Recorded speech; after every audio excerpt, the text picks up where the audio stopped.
All right, welcome everyone to another episode of the Jake Dunlap Show. We are very excited that you joined us. If you haven't tuned in, this is the show where we talk to celebrities, thought, and industry leaders to really discover their journey to success. I am super excited that you're joining us. This show is like no other. I can promise you that. You might laugh, you might cry, but you will definitely leave inspired and gain a whole new level of insight into those people that you follow, love, and admire. All right, welcome everybody to another episode of the Jake Dunlap Show. I am very excited, and like every episode, we'll see if you can guess who the guest is by just, well, you probably already clicked on the link, so you probably already know. But my guest now is an award-winning brand veteran.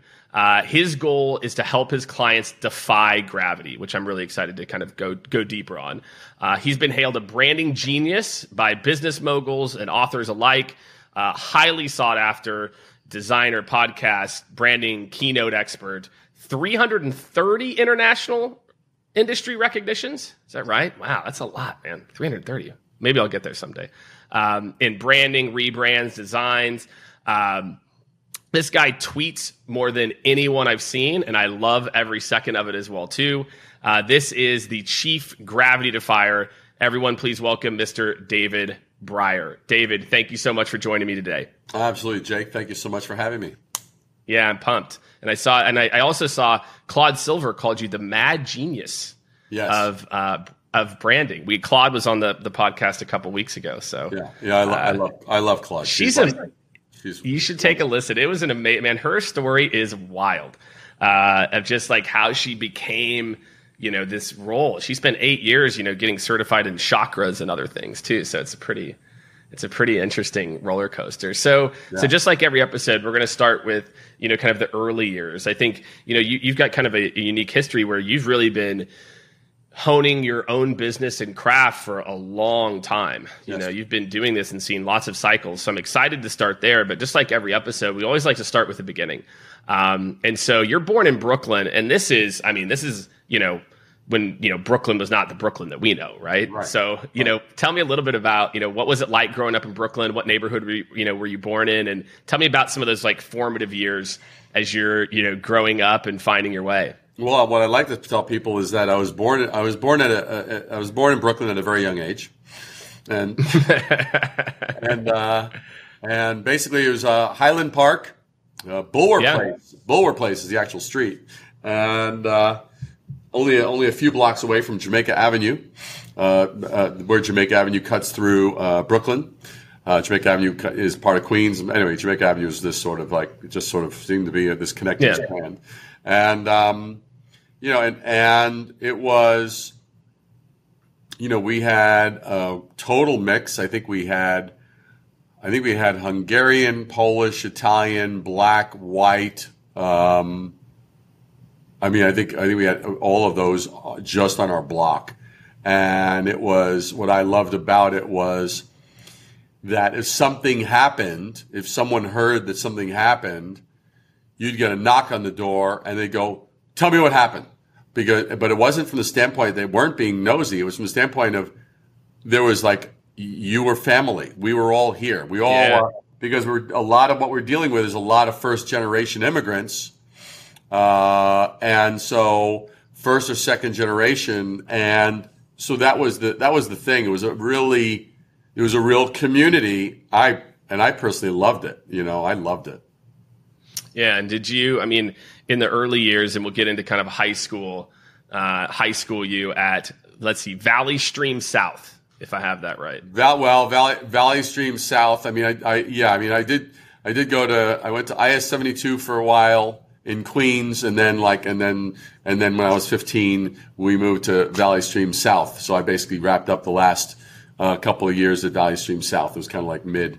Because IS-72 intermediate school. That's what basically between junior high and high school. Anyway, that was the whole hybrid of. That was the thing. So what were you like back then? So sports. Were you a good student? What was it? When you were growing up, you're running around. You've got this kind of like family. You're kind of like like the very New York neighborhood, right? It's like a family, right? Everyone's looking out for each other. So, what were you like back then? And, what are some memories that kind of stick out for you that were, formative from, some of those early years? Well, Brooklyn was very different from Queens, because Queens we moved to Rochdale Village, which was, I was 5 years old, and we moved from there. 5 to 15 is when we were in Queens, and that was more of an apartment complex. So it was a different deal than the usual 2-story brick little homes that we had, that were that part of Brooklyn that we were at. And so, I enjoyed playing basketball, concrete, outside, and nets or no nets? Were the nets gone, or were they chain nets or no? Oh no, we had that. We had nets. Well, the nets that survived were there, and there was some not no nets, but we had the nets, and then playing touch or tackle football on the grass adjacent to that where there were the basketball courts. But I did not play in sports in school. That wasn't like a thing that I got into. I was more the artist kid, and I was like into art. I was not a particularly good student. I would say, and conduct wise, if bad mischievous behavior was the amount that you engaged in, I would have been an A+ student. but they had an inverted scoring system. I don't know. I mean, that resulted in kind of like D, E, F, kind of that. I don't know what their problem was. I think they had it all backwards. Right. And so what was, again, so you're there, you're getting in, getting in trouble or, messing around a little bit. What was it? Was it, again, you just kind of like coming of age growing up, or, at what point? Yeah. But you talk to anybody, you talk to, those of us who had, I guess, what I would say would be the entrepreneurial bug, whether it was Gary V or whether it's Damon or any of these. It's like so many of us were just like, it was like, let me get at it already. Stop talking to me. Let me get at it. Let me get in there. Let me get my fingers dirty. Let me see what, and so it was just that. Yeah. I think I can relate. There's we had green slips in high school. And I can relate to the green slip. Yeah. But you do decide. So you kind of you decide to go to college, right? You go to Nassau Community College. It looks like to start. Yep. And so what was that like? What was that kind of decision making process like? Going to Nassau. I took a year. I took a year off. I took a year off after high school, and I was kind of like, all right, let me do art. Let me do stuff at home. And I was going, you're gonna you are gonna have to get a job. And I'm like, what, Mom? I can't just paint art all day. I can't. It's like what? I'm working. I'm busy. Anyway, so I ended up. I think I ended up getting. I got a little job. I think I lasted for about 2 weeks in a deli, a Jewish deli. Busting tables and stuff like that, and it was just like fitting into that kind of just rudimentary role was a form of death, basically, and so that was just terrible, and so I was let go, which was fine. Oh, you were let go from the bus. Oh yeah, I was. My heart wasn't into it. My heart was so not into it.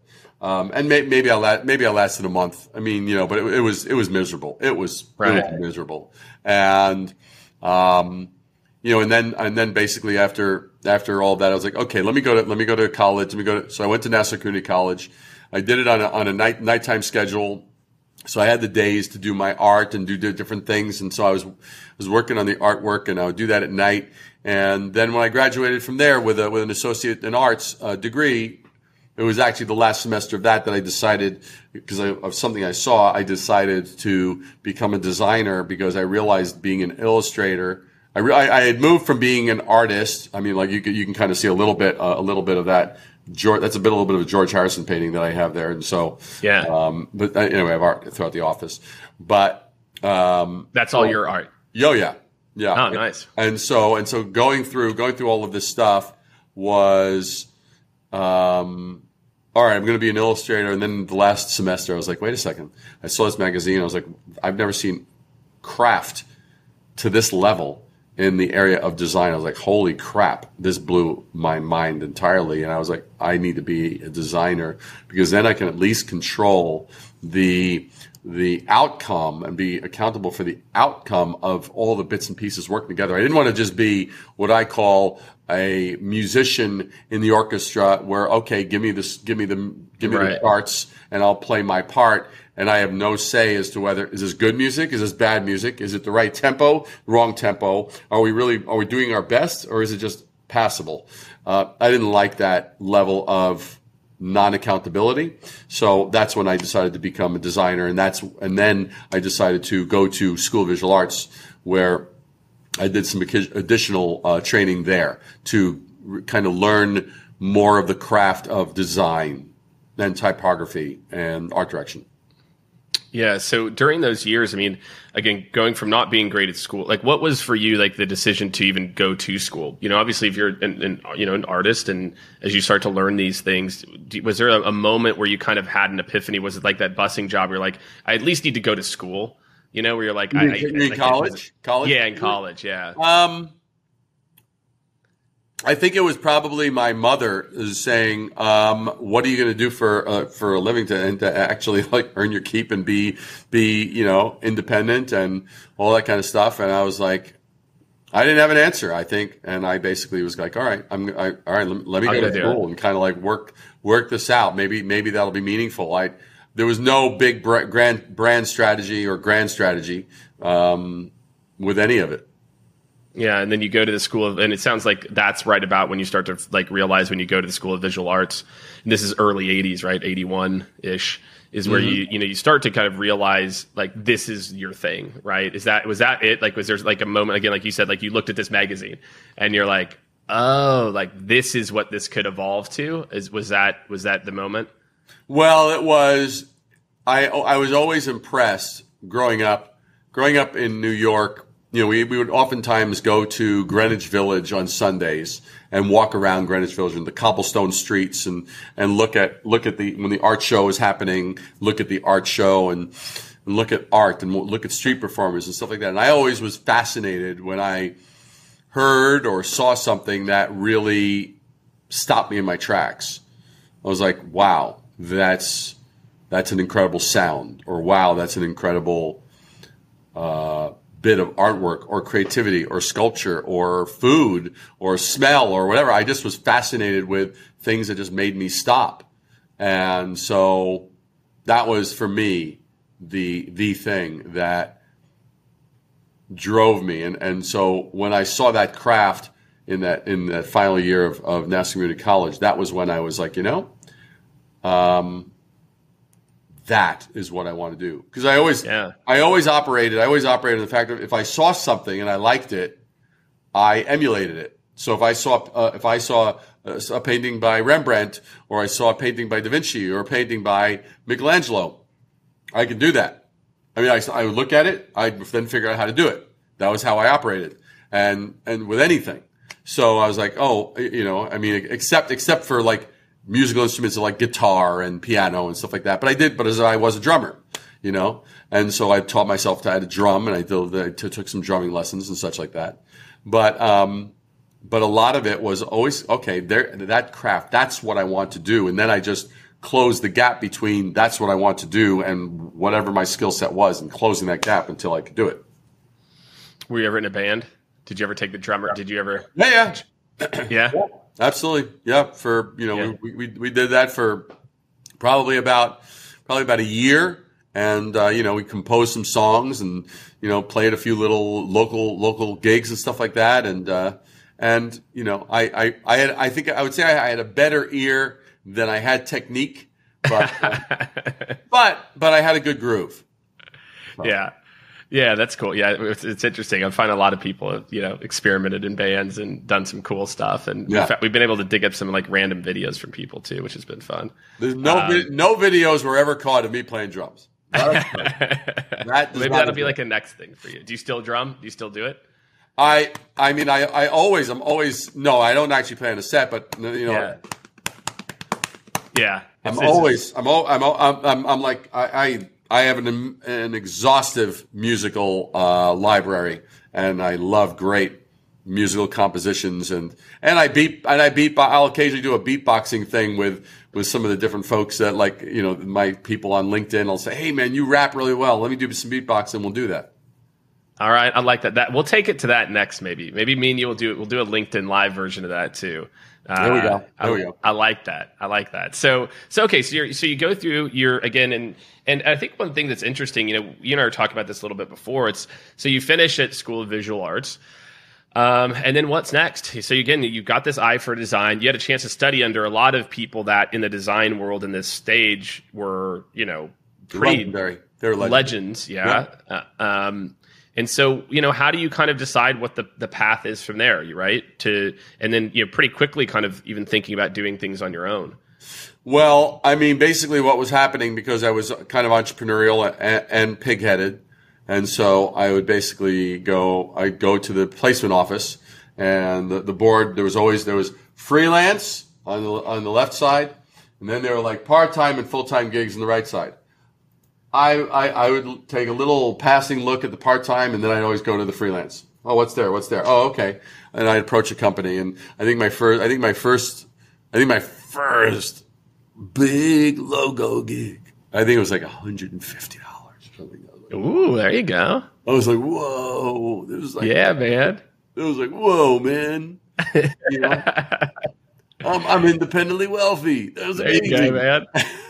So you did that for a little bit, then it sounds. So again, like, and I mean, again, with your design works, right? Yeah. You know, talk a little bit about that. So you're kind of, you obviously, it seems like just have, and was this your kind of parents? Again, you talked about going to Greenwich Village. Was this your parents? Did your parents also have an interest in art and, you know, these things? My father enjoyed art quite a bit, and my father was also he was a cartoonist back. He started around the same time as Charles Schulz started the Peanuts. Okay, and so so you know, so he was published and syndicated, and he unfortunately he only did that for probably a handful of years, and just stopped it for no rational explanation. And so, but he did that. My mother loved to draw Betty Boop. And if there are those who are listening are going, Betty who? just Google it. Betty Boop. B-O-O-P. And my mother had some artistic talent as well. But you know, but I was just very much enamored with creativity and art and design and aesthetics, and I love that stuff. Yeah, and what were those first years? So we'll kind of go to, you know, you start to get into starting to write and really getting into typography in like the early 90s. But from that kind of like mid 80s to early 90s, what were those first few years of doing your own thing? You know, I think for a lot of people, and in the design world, it's a little different, right? Where people have been kind of freelance. But I think for a lot of people back then in particular, it's like, you know, wow, you're doing your own thing. Is that risky? And, you know, go work at one of the major agencies. I'm sure there's a lot of pressure. You know, I did not like the ad agency cultures. I didn't like them at all. They tended to be egotistical and snotty, cliquey. You know, I didn't like it. And I actually almost got a gig at the only place that I actually wanted to work at, which was the designer who actually designed that publication that I actually saw. Oh, really? And okay. So I tracked him down. I'm like, who is this person? And, you know, and you have to understand, to give context for those listening, this is all pre-internet. There's no internet in the world. There's no cell phone. There's no... You got like a phone book out? There's no Google. Book. You got to like make calls, and you got to call up and go, oh, who's this? And you look up an address in the masthead of the magazine. Oh, there's that. Oh, how do I reach so-and-so? You know, and I was a curious, I didn't know protocols. You know, wasn't trained in protocols. So I was like, okay, I'm curious to speak to this guy, you know? And so I'd call up, and I finally found his studio, and okay, this is the guy. And you know, and with the Type Directors Club, which I was part of, and just the various things, all those fanatics over typography and design and all that. That's how I got an appointment. I almost got a gig. Unfortunately, his health started to decline at that time. He was probably about 45 35 to 40 years older than I was. And so, but he had impacted definitely a couple of generations of designers and was a brilliant person. I was just like, if I could work under him, it would be like the ultimate apprenticeship, period. It wouldn't even matter. Whatever I was paid, I would be glad to show up and be there and just absorb and be a sponge. I was that close to getting the gig. But unfortunately his health declined. Yeah. So from there I was just like, okay, I'm doing my own thing. That was it. Yeah. Yeah. And then you get into like in the early 90s, you really get into typography. So you release a handful of books, right? Around typography, etc. How does one, like, it's interesting. I'm sure this could be like a whole other hour just talking about this, I'm sure. Right. But how, like, you've got these different inclinations around design and these other elements, and what was it about typography? And you're probably like, what isn't it, Jake, about typography? But because I think that's something a lot of people that we just kind of take for granted, but maybe, like, what was it for you that really drew you to like that, that discipline?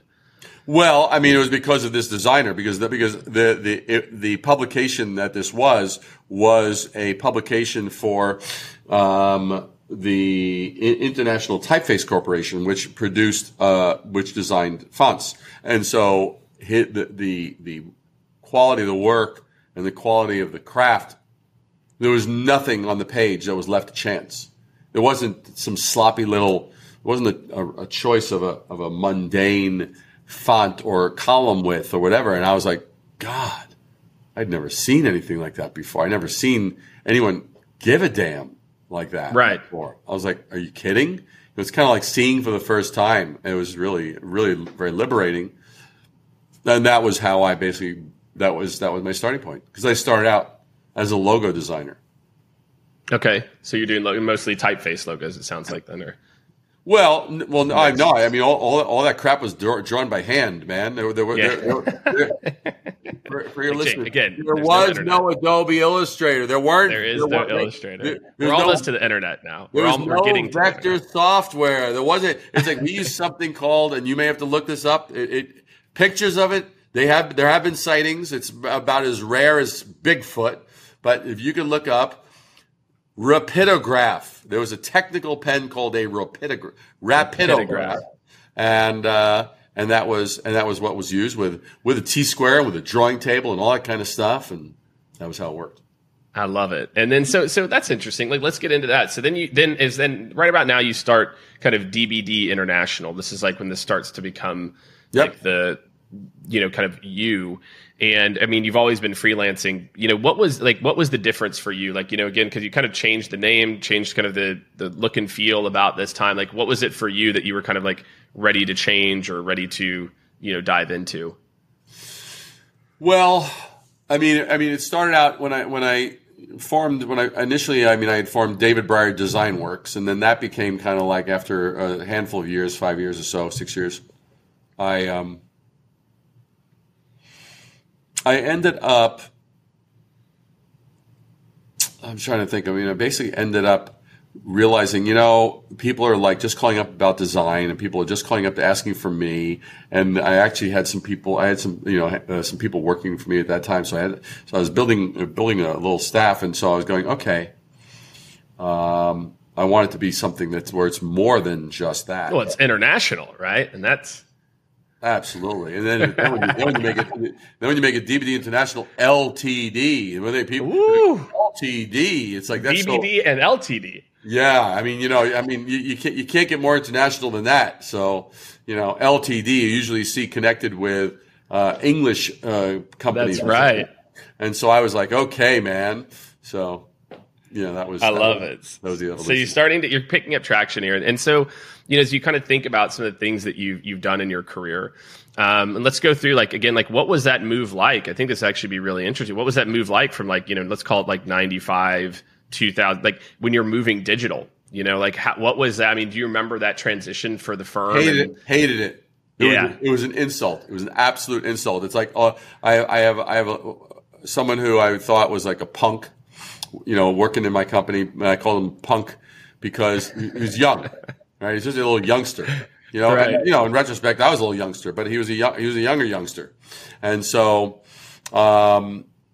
So he goes, all right. So, he would do click and drag and do a perfect square. You are a piece of crap. You're disgusting. You're repulsive with a T ruler. Well, the thing is that a T square, and there's an art to drawing a thing. I mean, it took a year to master drawing perfect squares, because the things that people don't understand is, well, if you actually don't have the right metal edge on an actual drawing table, it will actually bow, in which case your stuff isn't square.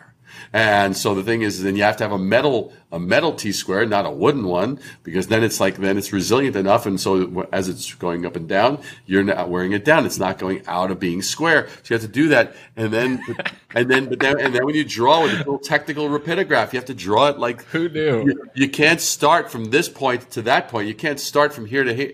Start at the end of the square. You have to go beyond it and then scrape away the edges. So that way you got the perfect even amount of weight. There's all this stuff that went into. There you go, everyone. That is how you make the perfect square. Or you can be a punk and you can just he was a punk. He never graduated from being a punk. I hated it. But get into that at some point. You'll love this question though. You'll love this question. Yeah. My question is, I go, where does it get stored? I couldn't think. I'm accustomed to doing stuff on paper. Yeah, you have paper, and you put it in your file cabinet, you flat files or whatever like that. And I'm like, where's this stuff get stored? And he goes, well, in here, in the hard drive, in the what? It was such an abstract concept. It was just I remember, man. I remember what it was like. You hear the dial up, and you're like, how is this connecting to other people, and rendering these images, etc. And so, but there has to be, maybe there's a point, right? And so maybe, as you're going through this, you've been doing this work, you're starting to build a staff.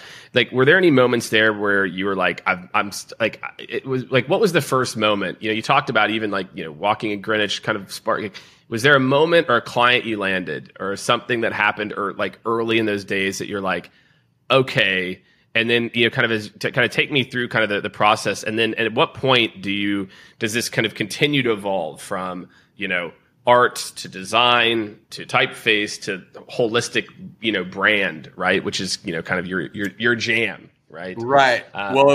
Basically, so I would say it's when I did Graphic Relief. Graphic Relief is a publication that I put together. Graphic Relief, a quarterly indulgence, and it was large. It was about 12 by 18 inches in height.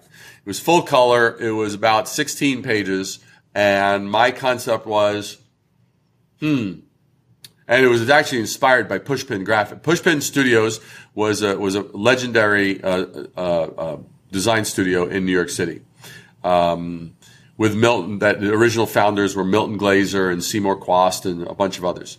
And so, so it was like, okay, everyone kind of knew that. And I looked at what they did and I'm thinking, oh, they probably co-opt. I thought that I think I either found out or discovered they probably co-opt and did a deal with the printer, and because it was this hardcover publication. I have a couple of copies here in the office. They're very rare, very rare. Yeah. And so, so I was like, wow, I'm gonna maybe I could do my own version. So I ended up going, if I approach a printer and I approach an illustrator and I approach a photographer and I approach a writer, and I do the design and the art direction and typography, we could all end up with a publication that none of us could do alone. It's like, that would be pretty cool. So I did that. The response to it was, holy crap, because I didn't realize how out of the box that was, because that's just sure, yeah. I didn't realize that was a different thing than what was normal. So when I would show up and I would say, and they'd look at this and they'd be, I don't even know. I was not as good an observer as I am today. So I probably didn't observe as well what, like I probably could have asked and said, so what do you think? What do you think about this? I mean, so, I know that it kind of impressed them. They wanted to have it. And I know that it won me some of my first initial awards, and it started to make a ripple and people were like taking notice. That was kind of like when it started to become a little more And it was just a passion project for you, right? It was just something where you're like, no. It was the design business. It was to show it was to have a platform where my stuff could be actually seen, so people could see my talents in practice. Yeah. It wasn't necessarily like a client work, though, right? It wasn't like it was not. It was something that you kind of chose. It was the original form of social media, post caveman drawing, but pre-internet. So somewhere in the middle. So you do this. And so then, talk to me about kind of like, again, as you kind of go through these years and as you're going through, like, what year are we at about now? Like, what year was the first quarterly? I want to say about probably like 88, maybe 86. Okay. All right. Something like that. All right. So you've been so then you start to do this. And then as you're international now, right? So then you're going international at this point, were there, like, again, you've been featured at Adweek, Forbes, like tons and tons of Thrive all over the place. What were the early years of kind of, I don't know if it's notoriety, but at what point did you realize, like, and again, because you think about it, like, you were pulling these elements together and probably not calling it branding or creating a brand for you, maybe. When did branding come into the picture? The concept of like a holistic brand and you being like, this is my thing. I dig this. I would say about probably 92 in that ballpark because I remember that's when I moved out to around 93 is I think when I moved out. No, 94 is when I moved out to the Midwest. So it was starting to evolve then, and I was starting to hear it, and I think I started doing stuff that related to that I didn't quite have it codified exactly what it was, but I was really appreciating because my orientation. There was probably a number of different points. One was I started out as a logo designer, so I really understood typography, I understood design, I understood that kind of component. And then I started to do stuff as editorial design, meaning how do I tell a story? How do I use a headline? How do I use all these bits and pieces to work together on a page? So it was more of an editorial approach than it was. How do I design a poster? How do I design a package? So I mean, those were more specialized and focused areas. So this is more editorial, seemed to have legitimacy to it. So there was that, and it was just sort of like starting to appreciate how these things came together to become like, what did I admire? Why did I admire certain things? I might see certain brands and I'd see, wow, look at that. It holds true and it's consistent, but yet distinctive on all of these different places that the brand had to live, because I was never a fan of. There were certain design houses, very large ones that have done a lot of the work of some of the bigger brands we've seen in the world. They don't impress me because their work's crap. The work it's vanilla. I mean, I'm all about the hot fudge. Give me. It's like the vanilla is what you put the hot fudge on. Vanilla isn't the star. The hot fudge. There you go. And so I was all about the hot fudge, not the vanilla. And to me, what was your first? I mean, do you remember your first bigger kind of branding? Like, do you remember that project? Like, what the first one where you, like, more holistic? Again, and just like for like I don't know like what years we're at now, or maybe early or late 90s, early 2000s. You start to remember some of those like first ones, and then what I'd love to is maybe too, like, maybe any that didn't go well. Like, are there some that you remember where? Because I think with branding, I mean, I don't know. I mean, I guess like it's all in the eye of the beholder a little bit. But maybe talk a little about your first ones, and then maybe just some like memorable. How about that? We'll go with memorable ones. Well, so basically, so Pantone. You probably, if you know design, and there's Pantone colors for those that know Pantone colors. Pantone was, an industry leader in the design space. And so Pantone was a client of mine when I had moved my office out to Jersey, and that was probably maybe 90, 91. So I worked on a line. I created the brand name and the brand for a line of markers that Pantone. It was like they were now going in from the swatches and stuff to creating a line of markers that were color coordinated. And again, this is like pre-internet. And so the thing is like, so, it's like, yes, they created markers that matched color. Someone wasn't going to pull it up in their computer and go, okay, let me color match this to this swatch. I love it. Swatch, you can Google. Swatch is still around though, right? Swatch is still around. Swatch was hot back in the day though. I do remember that. Yeah. That was like the cool, colorful watch. So, all right. So you moved to the Midwest. So you kind of touched on that, right? And you're in Wisconsin. Well, I know you're in Wisconsin now. Where did you move first?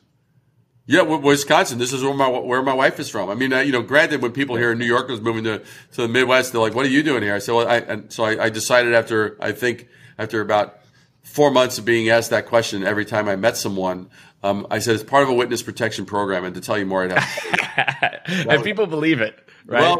Well, they saw I was keeping a straight face, and then they saw a little grin. Yeah, you just do the New York.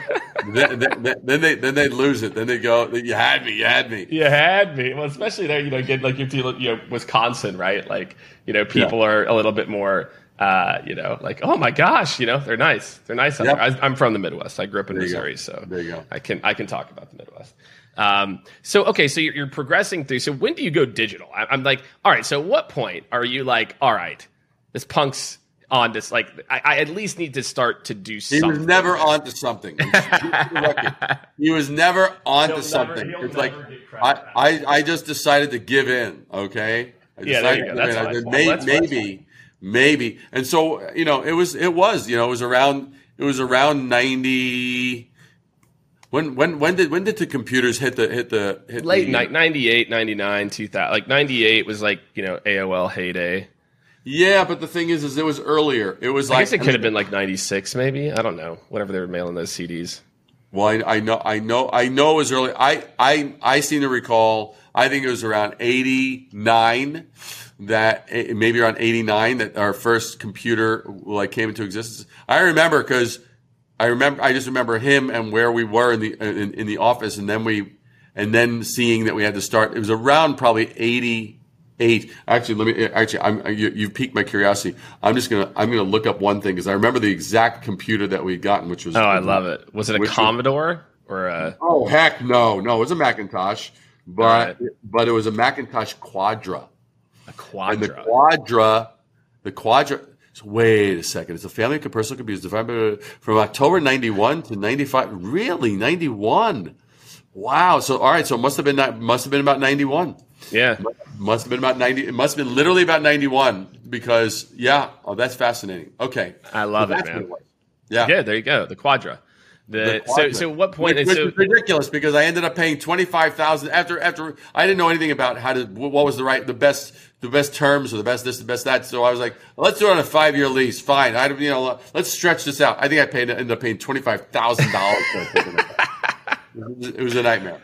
I love it. Yeah, I mean, you don't have any concept. It's the first, it's your first computer, right? Yeah. So talk about the 2000s for you. 2000s and going into the 2010s. Like, so you're starting again, like you're building your own brand. You're building your agency. I know in 2017, kind of brand intervention, obviously, does extremely well. But what were things leading up to that? Like, what were some of the more memorable moments for you, in the 2000s and, early 2010s that, again, like for you, and I think too, it's like, as you become this expert around the concept of brand, and maybe you can talk about kind of realizing, and maybe you realized it earlier and we just didn't talk about it, that you are a brand too. I mean, obviously the company kind of has your, obviously has your, initials, but, what point do you realize that that you're kind of a brand, and does that start to really propel you into, focusing on that full time? Me being a brand has been a gradual process that I would say has probably evolved over the last 10 years, or maybe a little longer. Whenever I started my blog, which was probably about 11, 12 years ago. And what made you do it? What made you start your blog? Well, I knew that those that got read. There were people I was a fan of Seth Godin, and so I'd read Seth and I'd go, wow, that's great.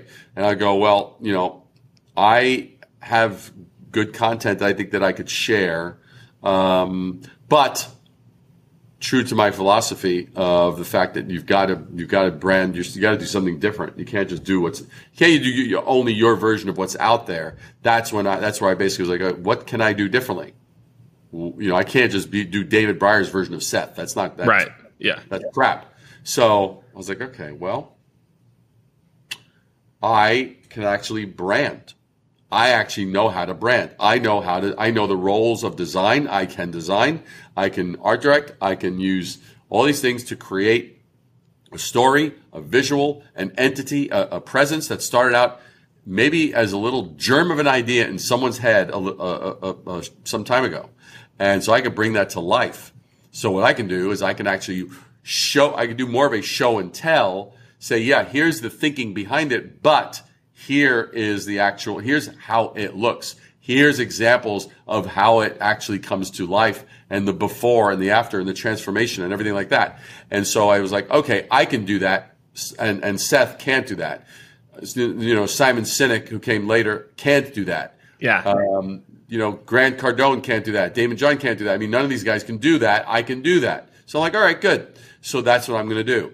So that was my thing. And so I wanted to do that. And then after seeing what was happening, and looking at the factor of having been in the business, I mean, I've been in business for 41 years now in this industry. And after about doing it for 35 years or 34 years, I was like, I'm hearing the same questions no matter who I speak to. I'm always hearing the same questions, the same misconceptions, the same false ideas, and they're not legitimate. And so I was like, you know what? I'm going to actually do this, and I'm going to put together a book that shares all of these things. So that way I'm able to be anywhere where I 365/7 doesn't matter. I can They can get inside your head. Exactly. And so that was the genesis of the book. And then when I put that out, that's when it really came to a head of like, oh crap. I mean, I was tinkering with it before, but I hadn't quite put it into a full throttle strategy. And that's when I was like, oh my God, I've opened up this door. If I only open this up and people don't see regular content from me routinely, they're going to think I'm what did I do? They're going to think I'm like freaking like one of these one-hit wonders from the 60s or 70s. Yeah. And I'm like, no, that'd be horrible. So, and someone who I like to pride myself on being attentive to the right details and doing things in a good sequence. And this was kind of like, oh crap, this is coming out in like 2 weeks. I better figure freaking something out now. And so that's when I started to do 1 Minute Wednesdays. Yeah, I saw that. So 1 Minute Wednesdays was an outgrowth of that. And then having a presence on other channels like Instagram and YouTube and writing for Fast Company. I have my own column in Fast Company magazine and all these different bits and pieces. So these are all the various things that I started to just bring together to own that narrative. Because I knew that I was interested in staying relevant, not being a passing phase. That's right. Like the next version of a computer, right? Social media. Like that's the next one. Did you have that same initial reaction to social media where you were like, I was a bit of a naysayer in that. Well, I was a bit of a naysayer with any new technology because to me, people had they were impressed by the wrong things. Yeah, of course. It's a little bit of like a shiny object syndrome. It's like, ooh, there's the internet. It's like, ooh, there's a fax machine. We got to get one. Ooh, there's the internet. We got to get this thing called a website and use the ugliest fonts and the ugliest design. And we don't know why we're saying anything, but we're saying things. We're putting words on there because words have to be on a website, right? I mean, it was about that intelligent. It was just terribly stupid. Right. And so I was like, and one of my most popular articles on Fast Company was I wrote this article that was like that unless you work out what your brand is, rushing to social media, a social channel, the only thing it does for you is it simply conveys your ability to now transport and convey to the world that you are a moron with greater efficiency than ever before. That was it. And so, so I was always about get your stuff right, get your ducks in a row properly. Plan plan, think about who you want to be, consistent. Just be deliberate. Be deliberate. Yeah, you know? Yeah. And everyone make sure to check out 1 Minute Wednesday. It's a really it's like lots of energy and I think really great tips around not just branding, but everything kind of around branding too. So definitely check it out. So we'll wrap up. Let's talk about, let's kind of fast forward to today. What do you the trend I see and I'm seeing, and I think you're the person to ask this to, is that it's always been the truth that maybe the head of a company or somebody else, the sum of its parts could be more powerful. The branding trend I'm seeing, and again, my world's kind of like, I did a lot LinkedIn, getting more into YouTube and some other places, but is the people becoming the brand, right? That in my like B2B kind of world in particular. And so like, what are some trends? And that's maybe one trend that I'm seeing is that just, man, if you can empower your people, I've said the stat, on LinkedIn. LinkedIn employees posted 11,000 times, or not LinkedIn, SAP employees posted 11,000 times on LinkedIn. SAP posted 40. And the concept of how you empower your people is a branding concept that I think is really interesting, especially in like the B2B. But you're the guru here. What are some things in branding that you see evolving and are excited about? I think the human side is great. I don't mean that in terms of all of these, gurus who basically post a lot of regurgitated crap. Yeah. I hate regurgitated crap. I hate it. It's just like, really, do I need to see an amusing little video that was copied from TikTok to be like put on? It's like, please. It's so easy. Look, if you want to go viral, my friends, more, please. Yeah, just talk about cat. Just show an inspirational or do a poll that says, do you like cats, dogs, or humans better? Rocket ship. Exactly. All right, so there's a line there. So there's a line there. So I mean, look. So the question becomes: Are you going to be just a collector, a sharer of crap just to get eyeballs? That's the stupidest, lowest form of social interaction. Then there's the next echelon up where you're a curator, so you're curating some things that are out there that may be that. But to me, where it really shines is when you're actually give the world something original. Are you, and I challenge anybody who's an entrepreneur, are you really that devoid of originality? Truly? Go and take a walk then. Go to a museum, go to a gallery, go to some city, walk through the streets and look at the windows. Get some inspiration, please. So don't go any lower than being a curator, because at least that shows some judgment and being deliberate about what one is. It's part of what one is digesting and taking in their life, but come up with original stuff, because there's no inability. I don't believe anyone. Everyone's, I don't have an original thought. I'm like, you're a liar. The fact that you said that is one of the most original things I've heard all day. That's what I would tell that person. The fact that you just said that you're not original, that's the most original thing I've heard today. Good. What else you got? And I will not let them ever try. They'll never close me ever. Because I don't believe everyone does. You have these conversations every day. I mean, and it could be, and who knows? I mean, there's stuff that my wife does that I'd never think of, and it's not my initial thing. But when she tells me, I'm like, wow, I see the lens she's looking at that from, and I'm like, she's brilliant at that. She's amazingly brilliant at what she does. But to her, it's like it's just what she does. She doesn't consider it brilliant or special. I'm like, well, that's fine. You can label it that if you wish. I'll label it what I want as I wish. All right. Last question. What is your favorite brand right now and why? And you can say favorite. You could have multiple, but what's the brand right now that most impresses you? I would say because of its ingenuity and because it's in a space that is so commoditized. I'm a big fan of Duluth Trading.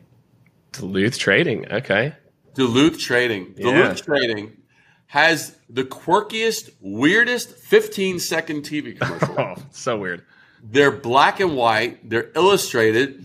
And they kind of have this guy that talks like this grisly voice like this. Duluth Trading. And he has that, and I'm like, holy crap. But I laugh out loud whenever I see it. I think it's brilliant. It's overalls. It's coveralls, it's dungarees, it's underwear, And it's just stuff like that. And it could have been so lame, and they have so de-lamified it. I mean, it's just... yeah, I'm looking. You know what? I was curious. I was like, you know what I'm going to do? Let me look up their stock price too. I'm just going to look up their stock price to see. And let me tell. And when do you think they kicked that? When did they kick that off? What would you guess? That's been going for a while. It wouldn't surprise me if that campaign's been going for 8, for probably 10 years. Yeah, and if you look at when they've really kicked it in, I think I really started seeing it around the pandemic too. Since the pandemic, I mean, the stock price is almost 5x'd. So again, I can't believe it. I never even thought to actually invest in them, because they meet the criteria of my investment choices. Let me see what they've got. If I look at 6 months, 6 months is okay. That's fine. What's 1 year? Let's look at 1 year. Yeah, the 1 year is pretty impressive. So there you go, friends. But the 5 years actually isn't impressive. Yeah, I know. It's interesting. Well, I think they've hit right again, they're moving into this retail. I think that they used to be in a lot of, and they've kind of found their niche to some point. Yeah. But I think that just goes to it, right? A brand, the power of brand, my friends. Just because you can't track things, okay, just because you can't track the click to purchase does not mean that the value is not there. So, David, thank you so much. I think I would say they have a very loyal customer base. I mean, it's because they've created. It stands for something. It's not just a product line. It stands for something, and that's what I think is awesome about them. They're just. I funny. agree. I love it. Go check it out if you're not looked on it, David. I know you got to run, man. Thank you so much. Really appreciate you joining us, everyone. Thank you so much for tuning in, David. We got a chance to really go deep, really get a chance to know you. Went all over the U.S., all over the early days of ads and the internet. So I really enjoyed it, man. I really appreciate you joining. And thank you again, everyone. We will see you next week. All right. Thank you so much, everyone, for tuning in to another extremely fun and interesting episode. I thought it was fun and interesting, so I hope you did too, of the Jake Dunlap Show. Really great, just breaking down everything that makes people who they are, the success, the trials and errors, and I hope that you enjoyed it as much as I did. Make sure to subscribe on your favorite platform, and make sure, more than anything, to go over to jakedunlap.com. That's where you're going to stay up to date on all the latest guests, additional details, prep notes. We're going to be sharing everything on jakedunlap.com. So go ahead, go over there. You can subscribe there as well, too, and we will see you next week on the Jake Dunlap Show.